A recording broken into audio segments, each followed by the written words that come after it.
Good afternoon. Welcome to River's Edge Homestead. So you want a homestead in Northwestern Ontario. You want to build yourself a nice garden plot. You want to grow your own food. Well, in Northwestern Ontario, you're going to get two types of soil. Around Fort Frances and some parts around Thunder Bay, you get this nice fertile black soil. The rest of the places you're probably going to build your homestead on is going to be crappy, clay, rocky soil, which is what I got here. Now, if you're starting from fresh, you've taken your trees out, you've taken the stumps out, now you want to build a garden, chances are you're going to hit clay and rock. Now, how do you deal with that? How do you build a nice producing garden out of clay and rock? Number one, your first year, what does grow well in the clay is beans, brassicas also. So when I first started this garden, if you followed along 4 or 5 years ago, I started it with a rototiller. Not a good plan, because it's so hard, the clay was so hard, the rototiller could barely cut it and sink down into it. Rocky, once it did get down, it chewed into rocks and just plugged itself up. So at the end of the day, I gave up on rototillering it and went to a plow mechanism.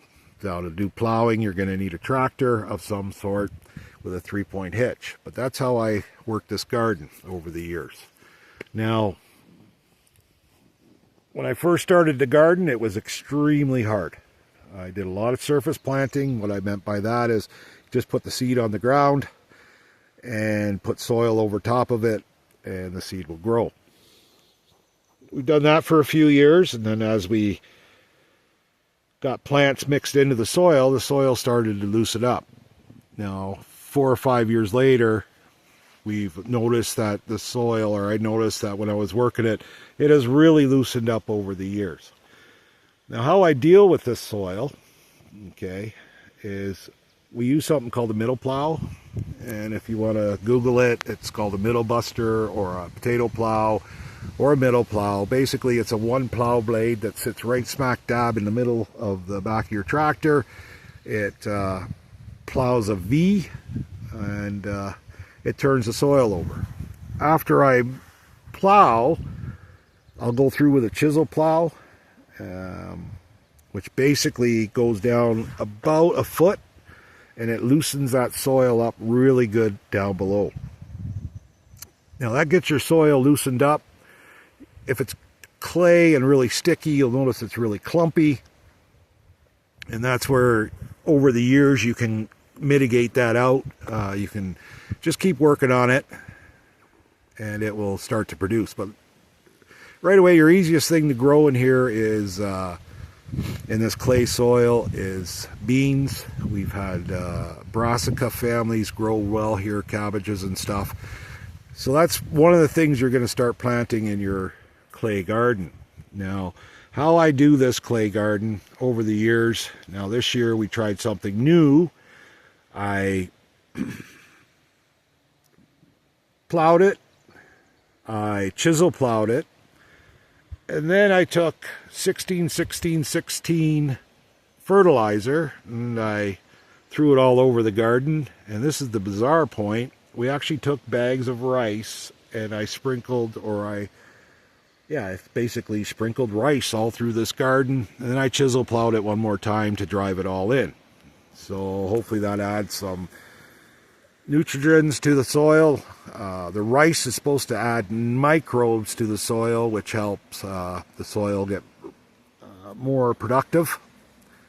We'll see how it works out. But how I plant it, now once I've done that, I built on my chisel plow, I did some modifications. And basically, I don't know if you can see this too good. It's kind of rough. I couldn't do this in the past, but there'll be 2 troughs. I drop a plow, and I make the 2 troughs. It's nice and loose. In between, though, is my tractor tires, and that gets compacted right back hard again. So in these troughs, and you'll kind of notice there's a lot of them in my garden. I'm halfway done. Is that either I'll plant bedding out plants, these are cabbages, or I'll put the seeds in the trough. Now, once the seeds are in the trough, I add compost some sort of potting soil or growing medium, and then I add peat moss on top. You can kind of see those as we go along. Now in between, we're going to try something different. This garden is really prolific with weeds. So in between, on this one, next 3 rows, I've got barley planted. Now again, barley is a good cover crop. You can plow it back in and it adds nutrients to your soil and loosens it up. So we're going to try that. We're going to put barley in between. Another way you can do in between to try to control your weeds is you can put straw in between. And again, when you plow it down, it adds nutrients and it breaks up your soil even more.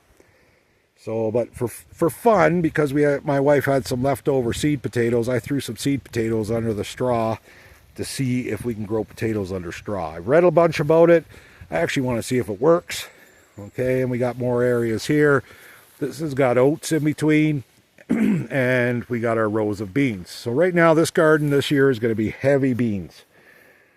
If you're a prepper or a like to have food for the winter, I can't think of the word for it right now. Beans is one of those things that you can store easily. You dry them, put them in jars, and you've got food for the winter. If you're a prepper or you like to grow all your own food, which we try to get to. So anyway, this is where we're at right now on the garden. I'll give you an update further on. I'm choking on a black fly here. I swallowed one. As I get the second half of the garden done next week, we'll show you some more. Anyway, you have a good afternoon, and this is River's Edge Homestead.